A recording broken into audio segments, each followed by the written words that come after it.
আসসালামু আলাইকুম।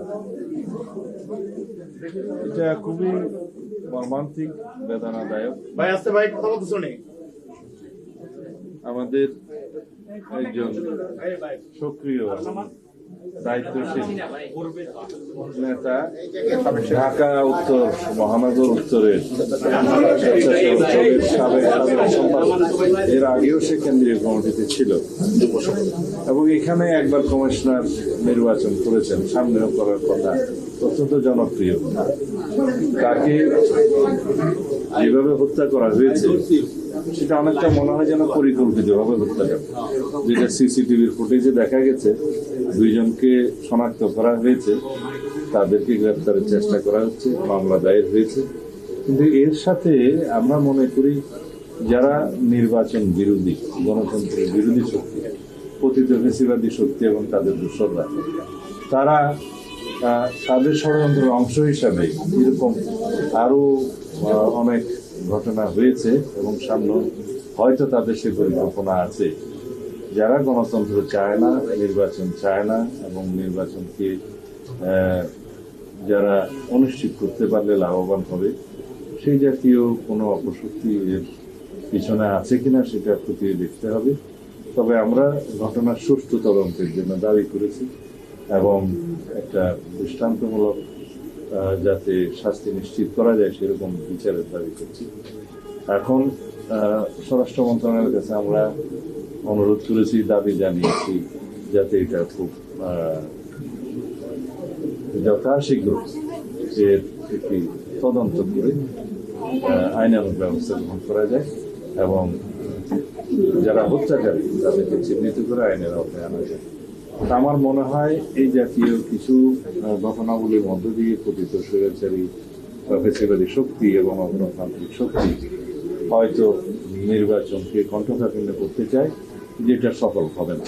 দেশের মানুষ গণতন্ত্রের জন্য লড়াই করেছে, সংগ্রাম করেছে, অবিরত 16-17 বছর ভোটাধিকারের জন্য জীবন দিয়েছে। ছাত্র গণ অভ্যুত্থানের মধ্য দিয়ে আমরা গণতান্ত্রিক আবহাওয়ায় ফেরত এসেছি। এখন আমরা ভোটাধিকার প্রয়োগের মধ্য দিয়ে একটি প্রকৃত শক্তিশালী গণতান্ত্রিক রাষ্ট্র বিনির্মাণের প্রক্রিয়ায় আছি। এটাকে যাতে কেউ বাধাগ্রস্ত না করতে পারে সেদিকে আমাদের সকলের সজাগ থাকতে হবে।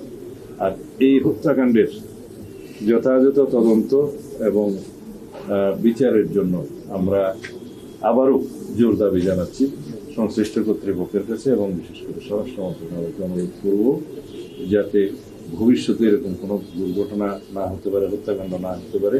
সেই জন্য আগে থেকে প্রিকশনারি মেজার্স যেন নিয়ে রাখে, ঘটনা ঘটবার পরে যেন তদন্ত না করতে, আগে থেকে যেন সতর্কতা অবলম্বন করে, সেটাও একটা আইন শৃঙ্খলা রক্ষাকারী বাহিনীর দায়িত্ব।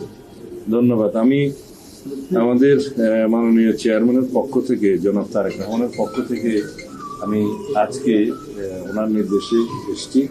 আমরা মোসাব্বিরের বিধবা স্ত্রী এবং তার সন্তানদের আমরা আমাদের পক্ষ থেকে যা কিছু সহায়তা প্রয়োজন সারা জীবনের জন্য সেটা আমরা দায়িত্ব নেব ইনশাআল্লাহ।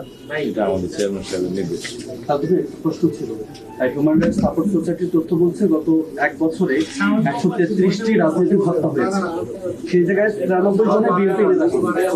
আপনার কি মনে হয় না যে এই যে বিএনপি নেতাগুলো হত্যা হচ্ছে সেই জায়গায় আইন শৃঙ্খলা রক্ষার যে প্রচেষ্টা ছিল গত জুলাই আন্দোলনের পরে সেটি কি আছে কিনা, বা কি মনে হয় যে গাফিলতির জায়গা কোথাও আছে কিনা? যেহেতু এত নেতাকর্মী, আপনারা নিশ্চয়ই জানেন যে 5ই আগস্টে 2024-এর 5ই আগস্টের পরবর্তী পর্যায়ে আইন শৃঙ্খলা রক্ষাকারী বাহিনী একটা ফ্রেজাইল অবস্থায় ছিল। এখনো সেটা সুসংগঠিত হয়েছে বলা যাবে না। তো সেই রকম একটা অবস্থার মধ্য দিয়ে পুরোপুরি আইন শৃঙ্খলা নিয়ন্ত্রণ করতে পারাটাও একটা চ্যালেঞ্জ এবং সেই আইন শৃঙ্খলা নিয়ন্ত্রণের জন্য সব পর্যায়ে উপজেলা, পৌরসভা এবং মেট্রো সব জায়গাতেই সেনাবাহিনী সহায়তা করছে। তা এমন একটা পরিস্থিতিতে আমরা আছি। কারণ আইন শৃঙ্খলা পরিস্থিতি যাতে আরও উন্নত হয় এবং নির্বাচনের জন্য কোনো থ্রেটেন্ড কোনো কিছু না করতে পারে সেই জন্য সবাই চেষ্টা করছে। তারপরেও আমার মনে হয় যে আমাদের আরও অনেক কিছু করার বাকি আছে আইন শৃঙ্খলার বিষয়ে। এমন প্রেক্ষাপটে আগামী নির্বাচনে কোনো সংখ্যা তৈরি হবে কিনা আপনাদের কি মনে হয়? আমি আগেই বলেছি, এই জাতীয় কিছু ঘটনা করে, হত্যাকাণ্ড করে যারা মনে করে যে নির্বাচনকে কণ্ঠকাঠিন্য করবে সেটা সফল হবে না। তবে তাদের চেষ্টা তারা চালিয়েই যাবে। আমি মনে করি যে তাদের ষড়যন্ত্র অব্যাহত আছে। ধন্যবাদ।